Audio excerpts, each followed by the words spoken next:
This video is brought to you by the Program Manager Infantry Combat Equipment, or PMICE. PMICE is a program management office within Marine Corps Systems Command located in Quantico, Virginia. This video is one in a series of videos PMICE has developed in order to instruct, educate, and assist Marines in the proper form, fit, function, use, and care of infantry combat equipment being fielded by this program office. The purpose of this video is to demonstrate the proper use of the United States Marine Corps PAC, or USMC PAC. The USMC PAC is the replacement to the individual load-bearing equipment PAC, commonly referred to as the ILB PAC. We will begin by conducting an inventory of all components that make up the PAC. Though the USMC PAC will be issued pre-assembled, we will demonstrate how to assemble the PAC in the event you need to make repairs or adjustments.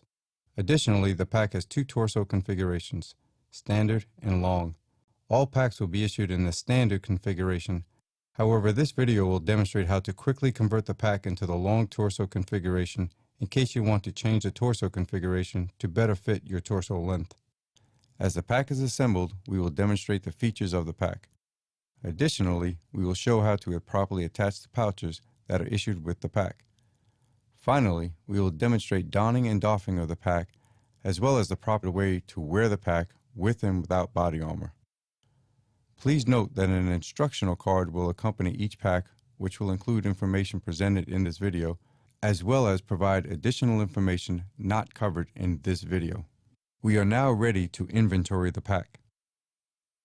The main PAC consists of the frame, the shoulder harness assembly, the hip belt, and the main bag.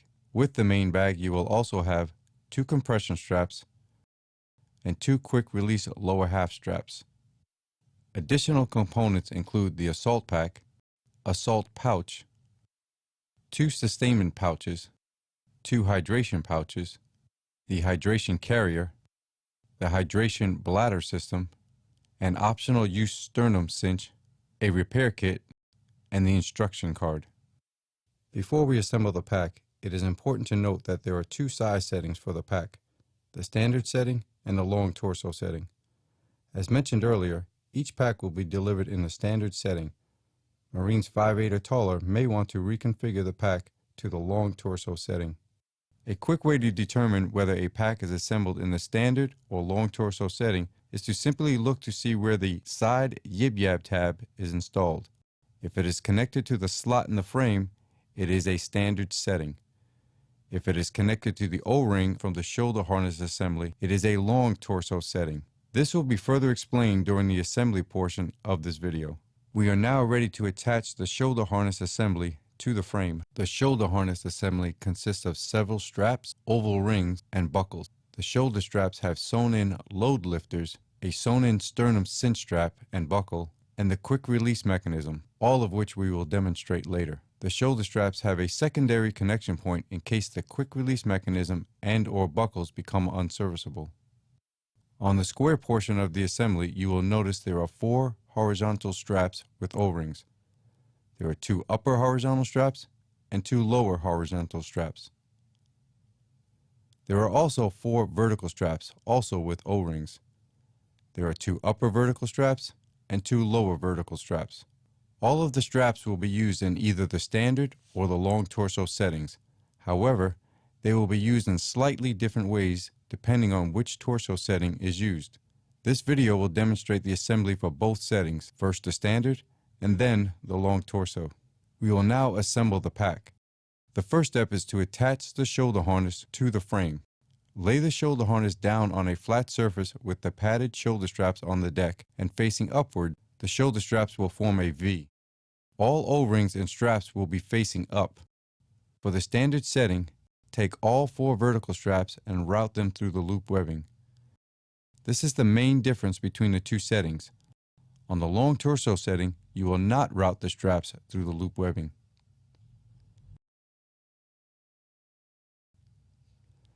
Before we place the frame onto the harness, take note that the frame has numbers and letters on it. The numbers 1 through 10 indicate where to attach the shoulder harness assembly, and the letters A through E indicate where to attach the hip belt. The numbers and the letters are not a sequence of actions. They are location indicators. Place the frame on top of the shoulder harness with the numbers and letters facing up. For the standard torso setting, the top edge of the frame should be aligned with the top edge of the upper horizontal straps. Feed the two upper horizontal straps up through vertical slots 5 and 6 on the frame. Be sure to feed from the underside. Feed the two upper vertical straps with O-rings up through horizontal slots 3 and 4 on the frame.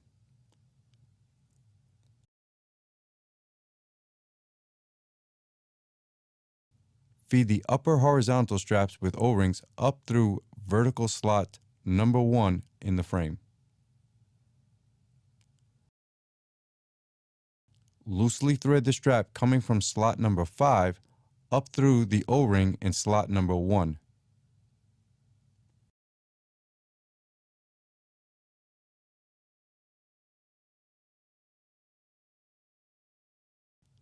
Next, feed the upper horizontal strap with O-ring up through slot number 2 in the frame. Loosely thread the strap coming from slot number 6 through the O-ring in slot number 2. Once both are threaded, tighten and secure both straps. Wrap the two vertical straps coming from the bottom of the shoulder harness assembly over the frame and thread into the corresponding O-rings at the top of the frame coming from slots 3 and 4. Tighten and secure.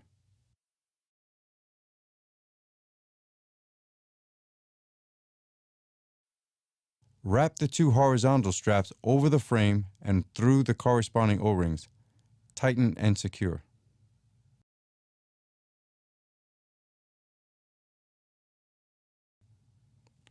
All straps should be tight and secure at this point.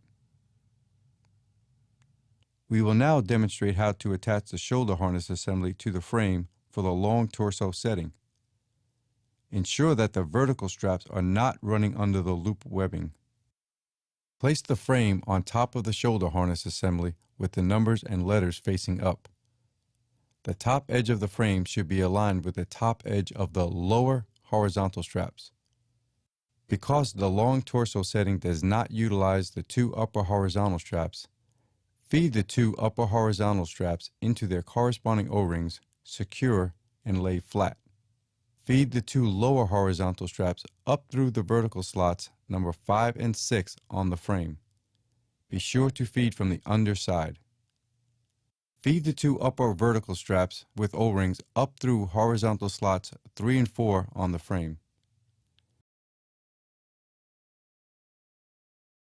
Feed the lower horizontal strap with O-rings through vertical slot number 1 in the frame.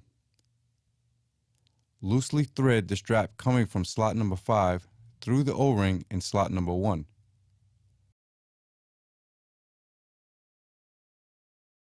Next, feed the lower horizontal strap with O-ring up through slot number 2 in the frame. Loosely thread the strap coming from slot number 6 through the O-ring in slot number 2. Once both are threaded, tighten and secure both straps. Wrap the two vertical straps coming from the bottom of the shoulder harness over the frame and thread into the corresponding O-rings at the top of the frame coming from slots 3 and 4. Tighten and secure. All straps should be tightened and secure at this point. We will now install the hip belt to the frame. The hip belt consists of an adjustable waist belt, 4 horizontal straps with associated buckles, a lumbar pad, horizontal and vertical lumbar straps, and hip belt stiffeners on each side of the lumbar pad. Lay the hip belt on a flat surface so that all buckles and straps are facing up. The belt's curve should be pointing down. Locate the 4 horizontal straps, 2 on each side, coming from under the hip belt stiffeners. Starting with the left side, feed the straps through slots B and C on the frame. Thread loosely through the corresponding buckles and weave the running end of the strap back out of the same slots. Do not tighten yet. Repeat on the other side using slots D and E on the frame. Grasp the horizontal lumbar strap coming from the right side of the lumbar pad and wrap it over the frame and thread it through the corresponding O-rings. Pull to tighten. Locate the top vertical lumbar strap with O-ring and feed it through slot A on the frame. Wrap the bottom vertical lumbar strap over the frame and thread it through the O-rings. Pull to tighten. Tighten all straps until secure, keeping the hip belt centered on the frame at all times. Ensure that the hip belt stiffener is touching the frame on both sides. This will eliminate unwanted hip belt movement. Prior to attaching the main bag to the frame, we will discuss some of the features of the main bag. The main bag has many user-friendly features that will greatly enhance the Marine's overall experience with the pack. The lid has buckles for attaching the assault pack, PALS or pouch attachment ladder system loops, commonly referred to as MOLLE loops, for attaching pouches, buckles for securing the lid to the main bag, 2 separate access zippers, and a durable mesh liner which reduces weight. Just below the base of the lid, there is a water-resistant zipper that allows for access to the radio control knobs or just to simply access the main bag. The opening of the main bag has 2 drawstrings with locking barrels. There are slots that allow for access to the drawstrings in case they need to be repaired or replaced. The storage portion of the main bag consists of a radio pouch with vertical and horizontal straps to help secure the radio in place and or to compress the contents stowed in the pack. The USMC pack also includes a separate compartment for the sleep system, a shelf that easily zippers and separates the sleep system compartment from the main storage portion of the bag. The outside of the bag includes numerous sewn-in compression straps and rows of PALS for attaching pouches. Directly below the PALS, there is a zipper that allows access to the sleep compartment as well as to the main storage area of the bag. The bottom of the main bag has additional PALS and a female buckle end which will be used for the compression straps, which we will demonstrate later. The back portion of the bag has a carrying handle, 2 donning handles, and the sleeve in which the frame will be inserted. The back portion of the main bag also includes large D-rings that can be used to attach the shoulder straps in case the frame becomes unserviceable. Finally, notice the yib-yab tabs sewn into the bag. The yib-yab tabs located near the donning handles will be used when attaching the main bag to the frame. Where they attach will be determined by which setting, standard setting or long torso setting, you will be using. The yib-yab tabs located near the bottom of the bag will be used to secure the lower portion of the bag to the frame. We are now ready to attach the main bag to the frame. Lay the main bag down so that the donning handles are facing up. With the shoulder straps of the shoulder harness assembly facing you, slide the top of the frame into the sleeve on the back of the main bag. Pull the female buckle ends through the top of the sleeve and clip them to the male buckle ends on the load lifter straps located on the shoulder straps. Make sure that you connect the buckles coming from the shoulder harness assembly and not the buckles that are attached to the top of the sleeve. Those will be used to attach the assault pack to the lid later on. The next step is the final step that has 2 different configurations depending on which setting you are using, standard or long torso. For the standard setting, locate the yib-yab tab sewn into the main pack and thread it through vertical slot number 7 on the side of the frame.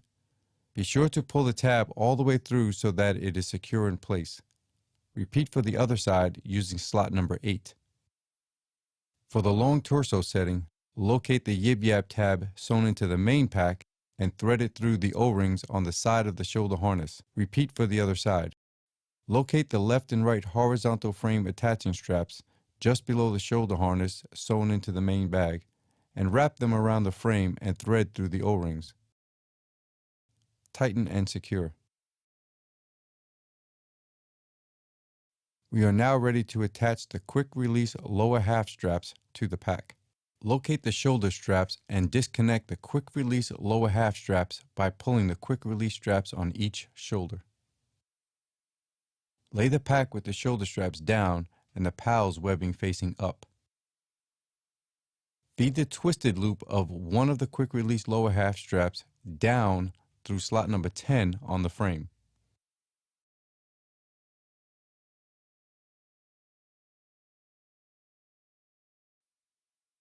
Thread the buckle end of the strap through the twisted loop. Pull the strap until the loop is secure and tight against the frame. Repeat for the other side using slot number 9 on the frame. We are now ready to attach the compression straps. The compression straps assist in compressing anything stowed in the sleep compartment. They can also be used for attaching the sleeping mat.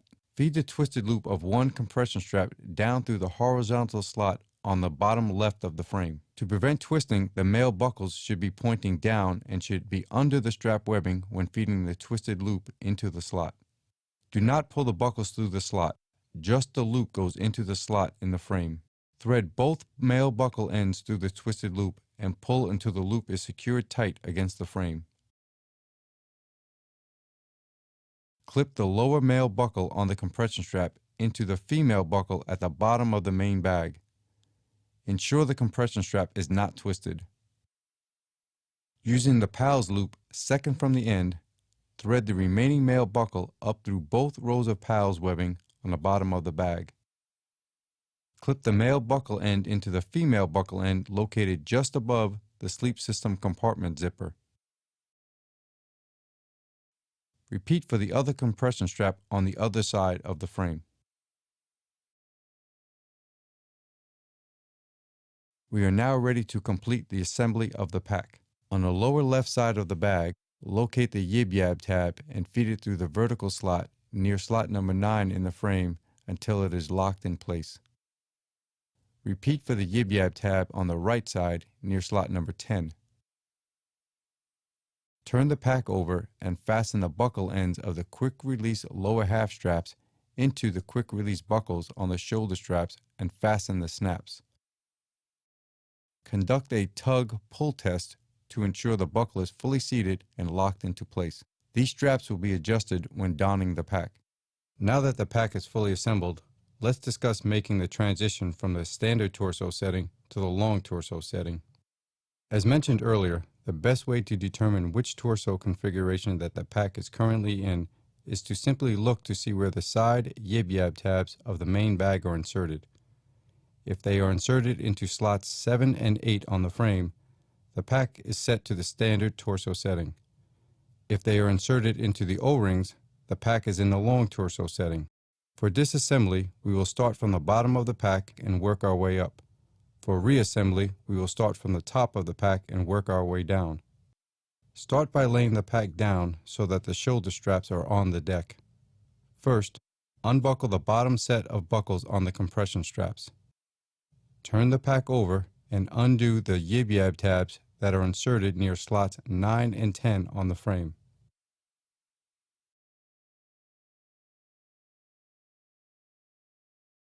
Remove the side yib-yab tabs from slots 7 and 8 in the frame.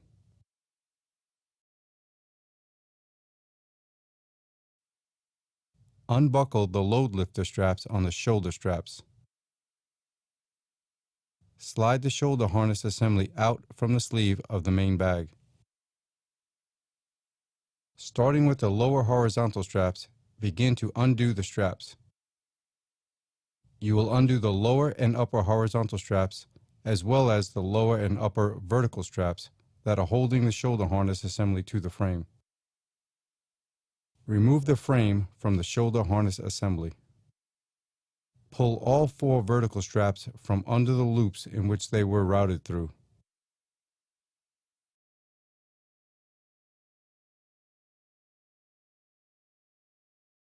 Place the frame on top of the shoulder harness with the numbers and letters facing up.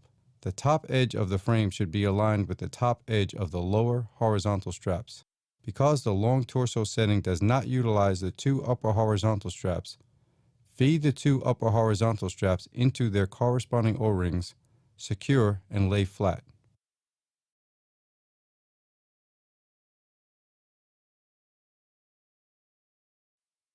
Feed the 2 lower horizontal straps up through vertical slots 5 and 6 on the frame. Be sure to feed from the underside. Feed the two upper vertical straps with O-rings up through horizontal slots 3 and 4 on the frame. Feed the lower horizontal strap with O-ring through vertical slot number 1 in the frame. Loosely thread the strap coming from slot number 5 through the O-ring in slot number 1. Next, feed the lower horizontal strap with O-ring up through slot number 2 in the frame. Loosely thread the strap coming from slot number 6 through the O-ring in slot number 2. Once both are threaded, tighten and secure both straps. Wrap the two vertical straps coming from the bottom of the shoulder harness over the frame and thread into the corresponding O-rings at the top of the frame coming from slots 3 and 4. Tighten and secure. All straps should be tight and secure at this point. With the shoulder straps of the shoulder harness assembly facing you, slide the top of the frame into the sleeve on the back of the main bag. Pull the female buckle ends through the top of the sleeve and clip them to the male buckle ends on the load lifter straps located on the shoulder straps. Make sure that you connect the buckles coming from the shoulder harness assembly and not the buckles that are attached to the top of the sleeve. Those will be used to attach the assault pack to the lid later on. Locate the yib-yab tab sewn into the main pack and thread it through the O-rings on the side of the shoulder harness. Repeat for the other side.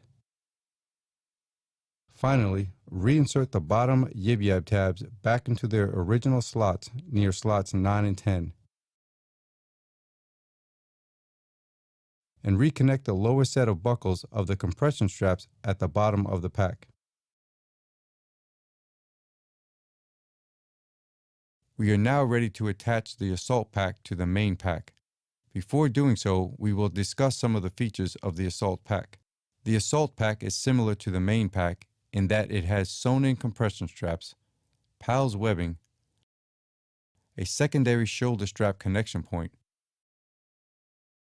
a radio pouch, and several pockets for stowing smaller items. The shoulder straps and waist belt are stowable by simply unbuckling the straps and stowing them behind the padded sleeves. We will now attach the assault pack to the main pack. For a smooth attachment, unbuckle the shoulder straps on the assault pack and stow them behind the padded sleeves. Unbuckle the 4 compression straps on the assault pack and connect them to the corresponding buckles on the lid of the main bag. When tightening the straps, it is recommended to tighten the straps so that the assault pack rests away from the wearer's head. This will be further demonstrated when we don the pack later. We are now ready to attach the pouches. Though the pouches can be attached per the user's discretion and/or unit standard operating procedures, we will demonstrate how to install each pouch in a common configuration. As with all pouches, utilize the entire attaching strap for a secure attachment. Use the common over-under method when attaching pouches to the PALS loops. The assault pouch was designed to be attached to the assault pack. However, it can also be attached to the main pack. The hydration pouch is ideal for reducing weight when the hydration carrier and all its bells and whistles are not needed. When inserting the hydration bladder into the hydration pouch, be sure to hook the rim of the bladder cap through the loop inside the pouch. This will prevent the bladder from sliding down into the pouch. The sustainment pouches are attached in a similar manner. We will now discuss the hydration carrier and the bladder system. Similar to the assault pack, the shoulder straps of the hydration carrier are stowable. This makes for a smoother attachment when attaching it to the assault pack or the main pack. When attaching the hydration carrier to the main pack or the assault pack, utilize the 4 grim locks that come with the hydration carrier. The carrier has a handle and a small zippered pocket. To access the bladder, there is a flap with zippers on both sides. The bladder holds 3 liters of water. The covered, removable tube consists of a tube holder, an open and close valve,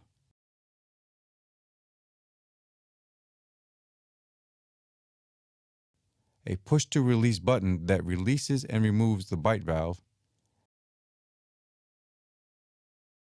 and a bite valve with cover.